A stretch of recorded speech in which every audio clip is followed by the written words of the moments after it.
आराम और नींद के लिए सबसे बढ़िया होता है जंगल में बनते आश्रयों को देखना। इनका डूबकर देखने लायक निर्माण प्रक्रिया हर फ्रेम में आंखों और कानों दोनों को सुकून देती है। अगर आप कन्या राशि वाले हैं या फिर आपको चीजें बिल्कुल परफेक्ट पसंद है तो यह देखकर आप जरूर कहेंगे वाह मजा आ गया। तो जल्दी से अपनी गरम गरम रजाई में घुस जाइए और उस मोबाइल को भी साथ ले लीजिए जिसकी बैटरी सिर्फ 67% बची है। अब शुरू करते हैं आज की सोने से पहले वाली छोटी सी कहानी। घर में खाली बैठ नहीं पाने वाला टॉम सोचा कि शुरुआती सर्दियों में जब बर्फ गिरने वाली हो क्यों न जंगल में एक शानदार लकड़ी का घर बना लिया जाए ताकि वह अपने पालतू कुत्ते के साथ यहाँ आराम से पूरी सर्दी काट सके। उसने जगह चुनी एक खुली सी ढलान पर। यहाँ नमी कम थी, हवा अच्छी चलती थी और बारिश में पानी भी जमा नहीं होने वाला था। लकड़ी का घर बनाने का पहला कदम था नींव खोदना। क्योंकि मिट्टी नरम और थोड़ी गीली थी इसलिए टॉम को खुदाई करने में कोई दिक्कत नहीं हुई। कुछ ही देर में उसे एक बराबर सी जगह मिल गई। अब उसने कुछ लकड़ियां इकट्ठी की, उनके एक सिरे को नुकीला किया और उन्हें जमीन में गाड़कर एक छोटी सी रोक दीवार बना दी। इन्हें मोटे लकड़ी के लट्ठों के साथ जोड़कर मजबूत और टिकाऊ नींव का ढांचा तैयार हो गया। फिर उसने फावड़े से मिट्टी को दबाकर कड़ा कर दिया और इस तरह चौड़ी और समतल नींव बनकर तैयार हो गई। इसके बाद टॉम पहाड़ी की ओर गया और वहाँ के छोटे छोटे पेड़ों पर नजर डाली। ऐसे पेड़ जो बस बड़े होने ही वाले थे वे भी उसकी कुल्हाड़ी से बच नहीं सके। टॉम की इस तरह की कटाई छंटाई को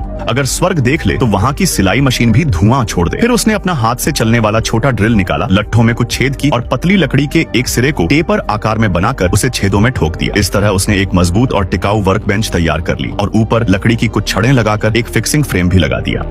अब वह इसे आधिकारिक रूप से उपयोग में लाने की तैयारी कर सकता है। लकड़ी का घर बनाने में इस्तेमाल होने वाली सभी लकड़ियों को बहुत ध्यान से तैयार करना होता है। सबसे पहले उनकी बाहरी छाल पूरी तरह खुरचकर हटाई जाती है। इसके बाद उन्हें तेज आग पर रखकर कार्बोनाइज कोयला जैसा किया जाता है। लगभग 49 मिनट की इस प्रक्रिया के बाद लकड़ियां पूरी तरह तैयार हो जाती हैं। भले ही देखने में थोड़ी काली लगे लेकिन इस तरह कार्बोनाइज की हुई लकड़ी न सिर्फ सड़न और कीड़ों से सुरक्षित रहती है बल्कि अगर इसे 50 साल तक मिट्टी में गाड़ भी दिया जाए तो भी यह न तो फटती है और न ही टेढ़ी होती है। जब लकड़ी के घर का निचला फ्रेम बन गया तो उसने पहले ही मुख्य दरवाजे की जगह छोड़ दी। फिर उसने लकड़ी के एक सिरे पर जोड़ बनाने के लिए कटाई की और उसे दूसरी लकड़ी के बने हुए छेद में फिट किया। इस तरह लकड़ी के घर का दरवाजे का फ्रेम तैयार हुआ। अब उसे कई नालीदार लकड़ियां तैयार करनी थी और दीवार खड़ी करने के लिए जरूरी मॉस काई भी। उसने काई को फ्रेम पर बराबर फैला दिया ताकि अब दीवारें बनाने की प्रक्रिया शुरू हो सके। हर परत जोड़ते समय जुड़ने वाली जगह पर हाथ से ड्रिल कर छेद किया जाता ताकि लकड़ी के कील वुडन नेल्स से मजबूती दी जा सके। टप टप टप टप टप। इस तरह एक परत काई और एक परत लकड़ी रखते रखते टॉम की मेहनत से लकड़ी का घर तेजी से ऊपर उठने लगा। फिर उसने दरवाजे का फ्रेम ठीक से जोड़ा और दोनों ओर लकड़ी की कीलों से उसे मजबूत किया। चूंकि जंगल में बारिश ज्यादा होती है इसलिए टॉम ने दीवारों को और ऊपर न ले जाने का फैसला किया और घर को त्रिकोण आकार में बनाने का सोचा। सबसे पहले उसने मोटी लकड़ियों से ऊपरी ढांचा फ्रेम तैयार किया।